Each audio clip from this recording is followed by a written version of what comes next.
तो वही कुछ मित्रों ने पिछले 2-3 दिनों में कुछ सवाल पूछे। काफ़ी गहरे सवाल हैं। तो कुछ तो इस प्रकार के सवाल हैं कि हमारे समाज में जो लोगों के जीवन मूल्य हैं, वो इतने गड़बड़ा कैसे गए? तो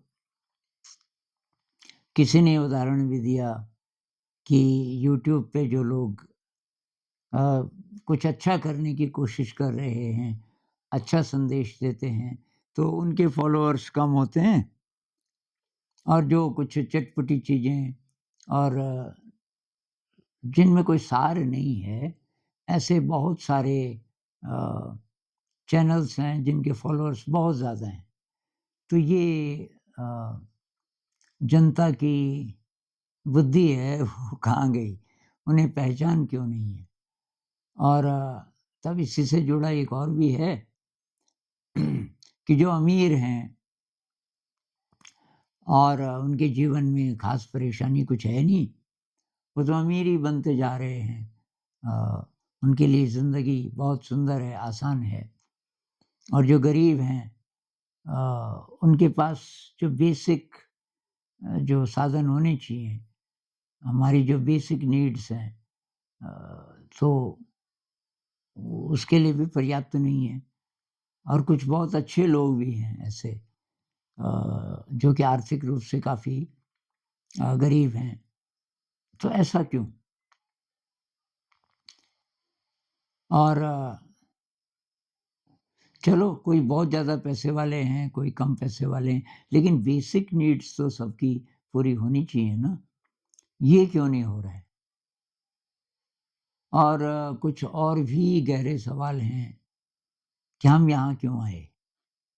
हम इस जगत में आए ही क्यों ऐसी दुनिया में, जहाँ के ज़्यादातर लोग 99% से भी ज़्यादा लोग अ, बस ऐसे ही नौकरी करते हैं और चिंता में जीते हैं और ऐसे ही मर जाते हैं। उनको कोई ख़ास ज्ञान प्राप्त नहीं होता। जिनको होता है, जो खुश हैं ज़िंदगी से, ऐसे लोग बहुत कम हैं। फिर ये पाप पुण्य के जाल में बाँध दिया हमको, तो ये क्या है? तो मैं इनको इकट्ठे ले रहा हूँ क्योंकि इनमें थोड़ा लिंक है इन सवालों में। तो भई ऐसे सवाल जिन लोगों के मन में आते हैं, ख़ासकर जो युवा लोग हैं, 20s और इससे थोड़ा ऊपर हैं, तो एक किताब मैंने बहुत पहले पढ़ी थी, मैजिकल चाइल्ड मैच्योर्स। ये जो लोग बच्चों के साथ काम करते हैं, जिनके अपने बच्चे हैं, भई ये किताब ज़रूर पढ़िए। मैजिकल चाइल्ड मैच्योर्स 85 में पहली बार छपी थी और उसके 3-4 साल के अंदर-अंदर मैंने ये पढ़ ली थी। ये लिखी है जोसेफ चिल्टन पियर्स और ये किताब तब से बहुत ज़्यादा फ़ेमस है, पढ़ी जाती है। इस किताब में वो बोलता है कि अलग-अलग स्टेजेस क्या हैं डेवलपमेंट की। शरीर की भी, ब्रेन की भी, ख़ासकर ब्रेन की और ये 18-19 साल की उम्र में ब्रेन का स्ट्रक्चर पूरा डेवलप हो जाता है, फ़िज़िकल स्ट्रक्चर। तो और दूसरी तरफ बेसिक शिक्षा पूरी हो जाती है।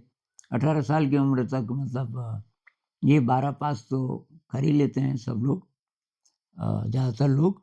तो अगर हम ये पता करना चाहें कि ये शिक्षित हुए ठीक से, कैसे पता चलेगा? तो कि वो इस बात से पता चलेगा कि उनके अंदर प्रश्न कैसे हैं, ज्वलंत प्रश्न क्या हैं? अगर तो उनके अंदर ये प्रश्न हैं कि मुझे नौकरी मिलेगी, मेरी अच्छी शादी होगी, मेरे पास पैसा होगा, तो उसकी शिक्षा नहीं हुई। बेकार उसकी ज़िंदगी गुज़र गई अभी तक उसकी शिक्षा हुई ही नहीं, उसको शिक्षित नहीं बोल सकते। लेकिन जिसके प्रश्न इस प्रकार के हैं, जो कि अभी मैंने बोले, हम क्यों आए इस जगत में? जन्म क्या है? मृत्यु के बाद हम कहाँ जाते हैं? क्या पुनर्जन्म होता है? क्या वो बड़ी शक्ति सचमुच होती है जिसको ईश्वर कहें, अल्लाह कहें, अलग-अलग नामों से लोग पुकारते हैं, कोई ब्रह्म कहते हैं। और फिर ये दूसरी बात कि ये जगत ऐसा क्यों है? इसमें इतनी विसंगतियाँ क्यों हैं?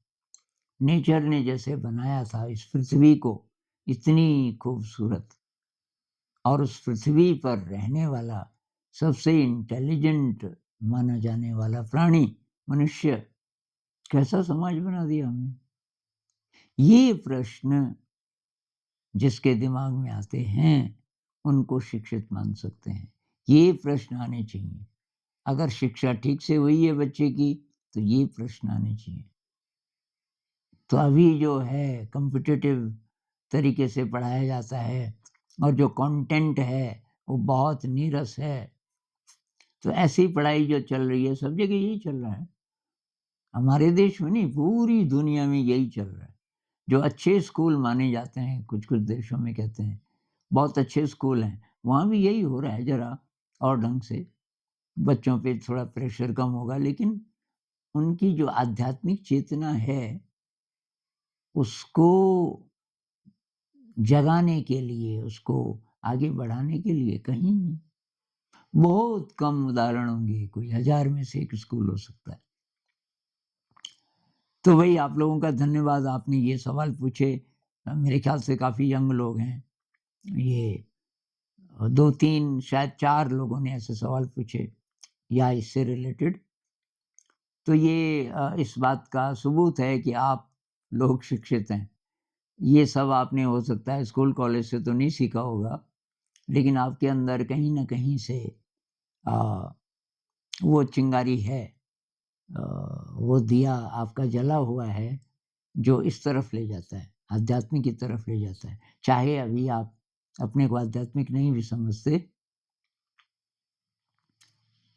तो पहले तो ये सवाल मैं लेना चाहूँगा कि इतनी विसंगतियाँ क्यों हैं हमारी दुनिया में? ये देश बना दिए हमने और उसपे सीमाएँ बना दी, और इधर भी फ़ौज, उधर भी फ़ौज, मार-काट हो रही है। रिसोर्सेज़ के लिए आपको पता ही है, यूक्रेन में, मिडल ईस्ट में कितनी लड़ाइयाँ होती रहती हैं। तो मैं इसको इस तरह देखता हूँ कि यार, जो ह्यूमैनिटी है ना, तो अभी-अभी तो आए हम, अभी-अभी तो मनुष्य बने। आप पृथ्वी का टाइम स्केल देखें और दूसरे लोगों को कितना टाइम मिला, जैसे एंट्स को, बीज़ को, मधुमक्खियों को, चाहे उनका ब्रेन पता नहीं है भी कि नहीं है उनके अंदर, पर करोड़ों-करोड़ों साल हो गए उनको। करोड़ साल पहले भी चींटियाँ ये अपना घर बनाती थी, इतनी इंटेलिजेंट वो तब भी थी। तो तब से ये लोग रह रहे हैं, इसलिए इनकी कम्युनिटीज़ में इतनी ज़्यादा सुव्यवस्था है। एंट्स से और बीज़ से हम बहुत कुछ सीख सकते हैं, और उनके अंदर कोई टेलीपैथिक कम्युनिकेशन है, एंट्स। तो किसी वैज्ञानिक ने प्रयोग किया, ये कोई एंट हिल है और इससे मान लीजिए बाहर जाने के, अंदर आने के 100 दरवाजे हैं, 100 पॉइंट्स हैं जहाँ से वो अंदर जा सकते हैं, बाहर निकल सकते हैं। उसके किसी एक पॉइंट पे इस साइंटिस्ट ने कोई बाधा खड़ी कर दी, और वो फैले हुए थे आधा-आधा किलोमीटर दूर तक एंट्स। कुछ खाने की तलाश में बहुत दूर-दूर तक चली जाती हैं। सारी जो एंट कम्युनिटी है, उसके साथ बहुत सारे लोग थे जो यही स्टडी कर रहे थे बहुत दिनों से। तो ये वाला प्रयोग जब जिस दिन उन्होंने किया, उन्होंने पाया कि विदिन मिनट्स ये सूचना सब एंट्स तक चली गई कि कौन-सा वो दरवाज़ा है जिसमें बाधा है। उन्होंने उस दरवाज़ा को यूज़ करना छोड़ दिया। ना तो कोई अब बाहर निकले उससे, और जो आ रही थी चींटियाँ वो वहाँ से ना आएँ, पहले से ही रास्ता अपना बदल दें। उनको ये कई बार उन्होंने ये प्रयोग किया और वो समझ गए कि उनको सूचना मिल जाती है। तो पहली जो चींटी है, जिसने बाधा देखी होगी, महसूस की होगी, या तो उसने कम्युनिकेट किया टेलीपैथिकली, कुछ न कुछ उनके अंदर है। हमारे अंदर ये विवेक क्यों नहीं है? तो मेरा ये मानना है, अगर इतिहासकार सही बोलते हैं, तो वो तो कह रहे हैं कि ये बोलना ही हमने सीखा अभी-अभी 40,000 साल, लाख भी नहीं। वहाँ तो करोड़ों साल की बात हो रही है, यहाँ लाख भी नहीं। हम लाख साल पहले तो बंदर ही थे। तो अभी 40,000 साल कितना होता है? बहुत कम टाइम है।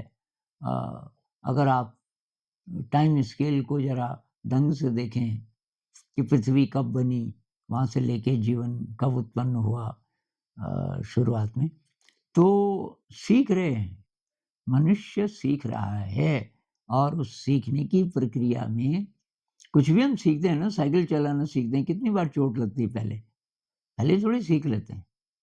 अब हम कंपेयर करें उसको जिसको 2 ही दिन हुए अभी, मैदान में बाहर खाली साइकिल चलाते-चलाते गिर जा रहा है।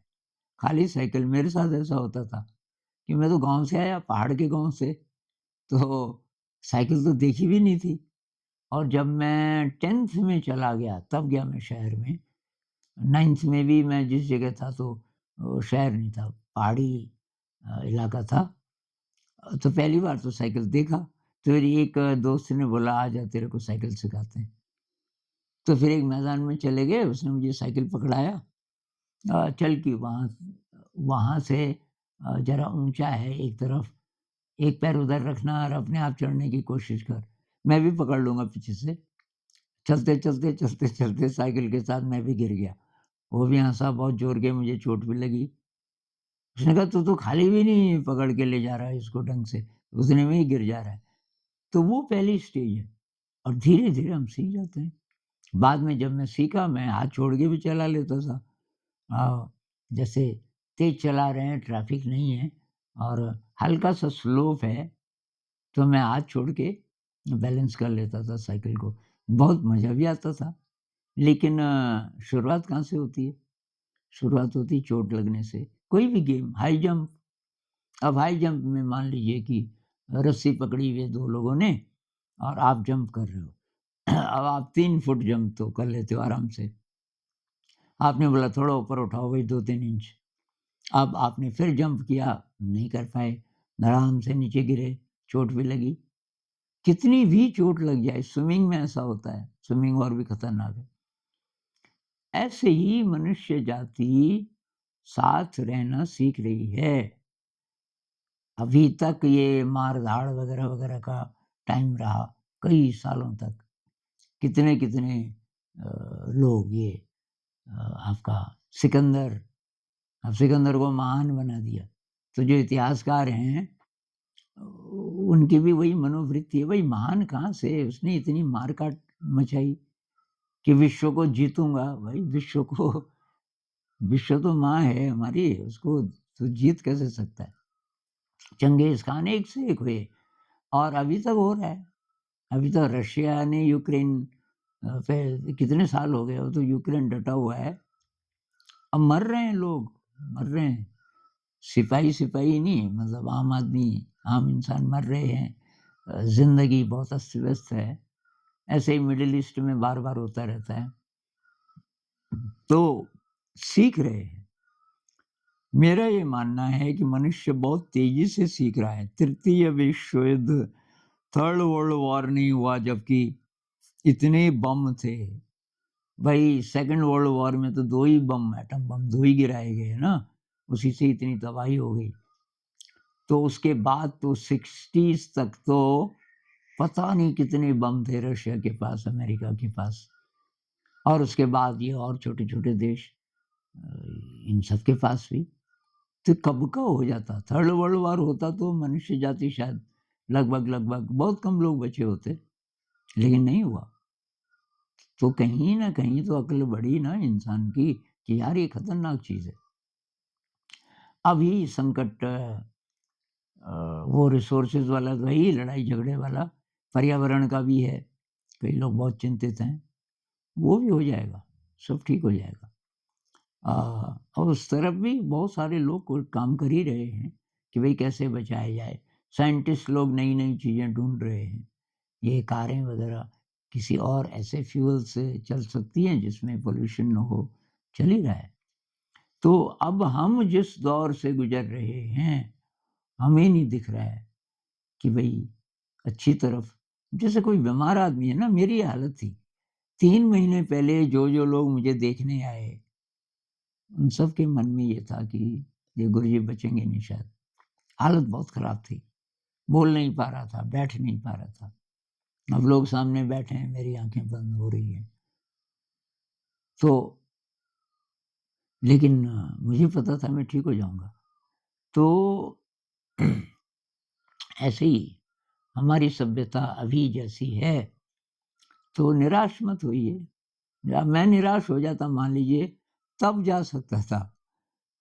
जितना मैं बीमार था, साँस नहीं ले पा रहा था। साँस लेने में बहुत मुश्किल, ख़ासकर रात को। रात कैसे कटे, कितनी बार मेरी नींद खुलती थी। मुझे लगता था कि क्या 4 बज गए होंगे, देख रहा हूँ 12:30 बजे हैं। अरे! अभी तो साढ़े ही 12 बजे हैं। बाथरूम भी जाना पड़ता था, तब मेरे साथ कोई लेटा होता था, उसको उठाता था कि भई मुझे उठा, थोड़ा सपोर्ट कर, सहारा दे, मुझे बाथरूम जाना है। अब 12 बजे गया, 1 डेढ़ बजे गया, फिर ढाई बजे गया, साढ़े 3 गया, 4 बजे दवाई का टाइम था। तब मुझे अच्छा लगने लगता था कि अब इंसान आने शुरू होंगे। तो 4 बजे दवाई वग़ैरह, 5 बजे कोई बैठने आ जाते थे। 1-2 मेहमान भी थे आए हुए, मेहमान मतलब मेरी देखभाल करने के लिए। तो 5 बजे कोई आ जाता था और 2 ढाई घंटे बैठते थे, उनके साथ में कुछ आध्यात्मिक चर्चाएँ भी करता था, छेड़ देता था कोई सवाल, मैं तो बोल नहीं पाता था कि भई ये कैसे है? बुद्धिज़्म में क्या है इसके लिए वगैरह और सुनना बहुत मुश्किल मेरे लिए। तो ऐसे ही अभी हमारी सभ्यता भी है। हम ट्रांज़िशन के दौर से गुज़र रहे हैं और कुछ-कुछ एरियाज़ में कितनी-कितनी तरक्की हो गई। मैं अपने लाइफ़ टाइम में देख रहा हूँ, पहली बार मैंने ये अ जब सुना इंटरनेट के बारे में, मैंने कहा ये कैसे हो सकता है भई? इंटरनेट मतलब यहाँ आपने कुछ लिखा सीधे वहाँ पहुँच गया। उससे भी पहले फ़ोन, एसटीडी फ़ोन जब आया कि तुरंत जी फ़ोन हो सकता है दुनिया में किसी को भी। क्योंकि वो दुनिया में तो नहीं, भारत में ही यहाँ से दिल्ली फ़ोन करना हो तो 1 घंटा लगता था। वहाँ कॉल पहुँची, बीच में कई और शहरों से लिंक करते हुए, जो मेरी उम्र के लोग हैं उनको याद आ रही होगी, बहुत मुश्किल। तब आया वो आपका एसटीडी, स्ट्रेट अ, जो भी है, स्ट्रेट डायल वाला कि भई सीधे अ, तो ये उसके बाद अब इंटरनेट आ गया।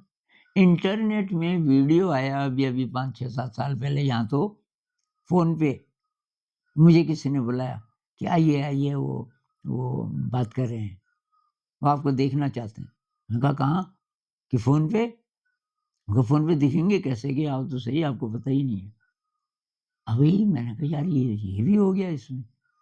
और तो अब ये फिर ये यूट्यूब और ये अभी जो हम कर रहे हैं, मैं यहाँ रिमोट हिमालय के दुर्गम इलाके में बैठा हूँ और कोई किसी ने भी नहीं जानना था मुझे तो। आप लोग तो पता नहीं कहाँ-कहाँ हैं इस समय दुनिया में। अब ये कैसा साधन ढूँढा विज्ञान ने। तो मनुष्य का दिमाग बहुत तेज़ हो रहा है और उसका थोड़ा-थोड़ा दुष्परिणाम भी तो होता ही है शुरू में ना। तो कुछ गलत चीज़ें भी बन रही हैं, कुछ लड़ाई के हथियार, कुछ गलत केमिकल्स बन रहे हैं, जिसका फ़ायदा ये उठा रहे हैं इंडस्ट्रियलिस्ट्स वग़ैरह, वो भी हो रहा है, लेकिन अच्छा भी बहुत हो रहा है। और आध्यात्म में देखो कितनी अवेयरनेस बढ़ रही है। अब अंधविश्वास भी बढ़ रहा होगा, आध्यात्मिक अंधविश्वास, कुछ लोग कहते हैं। लेकिन बहुत सारे लोग इसके पीछे हैं अभी, बहुत सारे यंग लोग भी। मेडिटेशन ट्राई कर रहे हैं। अब ये सवाल नहीं तो कहाँ से आए? भई ये सवाल पिछले जब से ये बना चैनल 1 साल से ज़्यादा हो गया, ये सवाल कई प्रकार से कई बार आ गया और ज़्यादातर लोग ये यंग हैं, स्टूडेंट्स भी हैं, बड़ी उम्र के भी हैं, लेकिन स्टूडेंट्स अभी काफ़ी सारे ऐसे हैं जिनके अंदर ऐसे सवाल आते हैं। तो वही दुनिया अभी जैसी है, बहुत डर लगता है, बहुत भयावह स्थिति है, लेकिन थोड़ी आशा भी रखनी चाहिए। आशा रखनी चाहिए यार पूरा जो ब्रह्मांड है, इसमें ये पृथ्वी है। मनुष्य पृथ्वी को ख़त्म नहीं कर सकता। चाहे कितना भी इंटेलिजेंट हो, विध्वंस कर सकता है, अपनी जाति को काफ़ी हद तक समाप्त कर सकता है। पूरा नहीं, पूरा नहीं। जो लोग कह रहे हैं ना कि ये उथल-पुथल होगी और ये ग्लेशियर्स पिघल जाएँगे, कई शहर डूब जाएँगे, हो सकता है। लेकिन सब नहीं मरेंगे। कुछ लोग ज़िंदा रहेंगे और जो ज़िंदा रहेंगे, वो तब नई सभ्यता बनाएँगे। तो ये उथल-पुथल तो मेरा भी मानना है। थोड़ा बहुत तो हो भी रहा है पर बड़े पैमाने पे ये होगा और उसके बाद शायद कुछ नया दौर आए और हो सकता है कि अगले 30-40 सालों में कहाँ से कहाँ पहुँच जाए इंसानियत अच्छी तरफ। हम यही कर सकते हैं भाई 2 चीज़ें, या तो आप निराश हो जाओ, उसका असर आप पे पड़ेगा। आपकी जितनी ज़िंदगी है निराशा में कटे, दुःख में कटे और जब आप मर जाओ और तब आपको पता चले अरे! वो तो एक प्रोसेस था, उसने होना ही था। मैं क्यों इतना मैं अपने साथ काम करता। भई इस दुनिया में इस दुनिया को सुधारने के लिए हम ऐसा क्या काम करें, जिसमें कि सारे कंट्रोल हमारे हाथ में है। हम सिस्टम्स पे डिपेंडेंट नहीं हैं, किसी बाहरी चीज़ पे डिपेंडेंट नहीं हैं। हम चाहें तो सुधार कर सकते हैं। कहाँ से शुरू करोगे? अपने से। मैं इस इंसान के साथ क्या करूँ? और जो करना पड़ेगा उसके लिए कुछ जुटाने की ज़रूरत नहीं बाहर से, सब यहाँ है और इसकी मदद से हम इवॉल्व हो सकते हैं। वो जो सवाल था ना कि बहुत कम लोग इवॉल्व हुए हैं। बहुत कम लोगों को अ ऐसी ज़िंदगी अब उनकी हो गई है कि वो आनंद में हैं, चाहे चाहे गरीब हैं। तो ट्राई बहुत कम लोग करते हैं भाई, पॉसिबिलिटी सब में है। अब आपके अंदर ये सवाल आया, आप ज़रूर ट्राई करेंगे मुझे आशा है। तो यहाँ से शुरू करो और एक आदमी का फिर असर औरों पे भी पड़ता है। जब आप इवॉल्व होते हैं, एक दिया जलाते हैं अंधेरे में, तो वो एक ही दिया नहीं रहता फिर, उससे और भी दिए जलते हैं। और ये कहना है ना, फिर चले आएँगे, आपने एक दीप जलाया, तो फिर क्या होता है? फिर चले आएँगे हज़ारों दीप जलाने वाले। तो अब दूसरा सवाल ले लेते हैं, हम यहाँ क्यों आए? अब ये ऐसा सवाल है भई जो बहुत गहरा है और किसी को ऐसा अनुभव हुआ भी हो, तो अब हमारी बुद्धि समझ पाएगी कि नहीं? क्योंकि हमें ही जब अनुभव होगा, असली तो तभी पता चलेगा। तो खुद ही अनुभव होगा, वो तभी हो सकता है कि कोई मिस्टिकल एक्सपीरियंस हो जाए। तो अब उसका इंतज़ार करें, क्या पता हो ना हो। तो अभी हम अपनी बुद्धि से थोड़ा छानबीन करके और ध्यान से सुने कि एक तो ये एनडी वाले क्या बोल रहे हैं, नियर डेथ एक्सपीरियंस, जो मर गए थे कुछ देर के लिए, फिर ज़िंदा हो गए और उस बीच उनको